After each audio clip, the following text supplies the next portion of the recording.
এখন প্রোগ্রাম ডাকলে মাথার মধ্যে ঢোকে শফিকুল ইসলাম মাসুদের ভোট দরকার। রাখেন আপনার ভোট,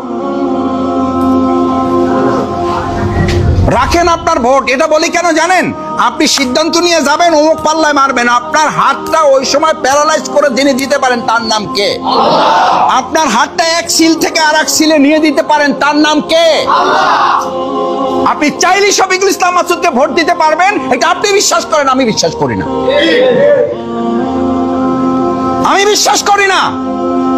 আমি যেটা বিশ্বাস করি না, আমি তার প্রতি কেন আস্থা রাখবো? আমি বিশ্বাস করি সেই আল্লাহর প্রতি যে আল্লাহ আপনার হাতটা প্যারালাইজ করে দিতে পারেন। আমি বিশ্বাস করি সেই আল্লাহর প্রতি যে আল্লাহ এক ছিল থেকে আর এক ছিল আপনার হাতটা পরিবর্তন করে দিতে পারেন। ইয়া মুকাল্লিবাল কুলুব সাব্বিত কলবি আলা দীনিক। আল্লাহ রাসূল সাল্লাল্লাহু আলাইহি ওয়াসাল্লামকে দোয়া শেখানো হয়েছে, মুহাম্মদ তুমি কোনো ব্যক্তির উপর নির্ভর করবে না, কারণ ওর অন্তর পরিবর্তনকারী তুমি না, ওর অন্তর পরিবর্তনকারী আল্লাহ সুবহানাহু ওয়া তাআলা। ইয়া মুসাররিফাল কুলুব সাররিফ কুলুবানা আলা তাআতিক।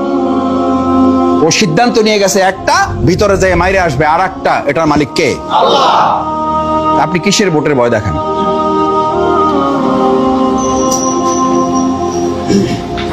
হ্যাঁ ভোট লাগবে, এটা সমর্থন, এটা আমানত, এটা আপনার দায়িত্ব। এটা আপনি কোন পাত্রে দেবেন এর জবাবদিহি নজরুল করবেন, আপনি করবেন। রাসেল মাহমুদ করবেন, আপনি করবেন। আপনি করতে হবে।